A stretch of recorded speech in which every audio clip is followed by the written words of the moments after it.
ایک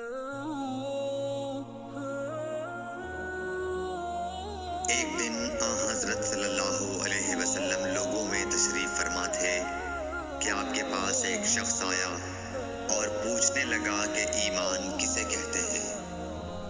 آپ صلی اللہ علیہ وسلم نے فرمایا کہ ایمان یہ ہے کہ تم اللہ پاک کے وجود اور اس کی وحدانیت پر ایمان لاؤ، اور اس کے فرشتوں کے وجود پر، اور اس اللہ کی ملاقات کے برحق ہونے پر، اور اس کے رسولوں کے برحق ہونے پر، اور مرنے کے بعد دوبارہ اٹھنے پر ایمان لاؤ۔ پھر اس نے پوچھا کہ اسلام کیا ہے؟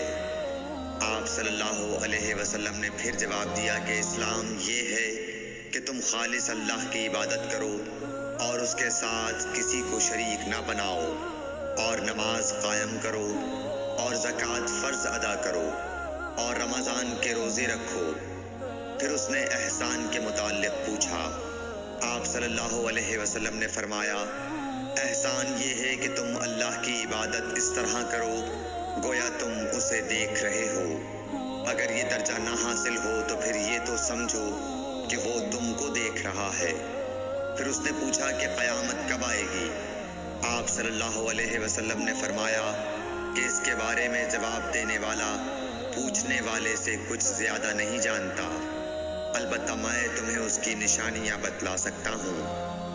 وہ یہ ہیں کہ جب لونڈی اپنے آقا کو جنے گی، اور جب سیاہ اونٹوں کے چرانے والے دیہاتی لوگ ترقی کرتے کرتے مکانات کی تعمیر میں ایک دوسرے سے بازی لے جانے کی کوشش کریں گے، یاد رکھو قیامت کا علم ان 5 چیزوں میں ہے جن کو اللہ کے سوا کوئی نہیں جانتا۔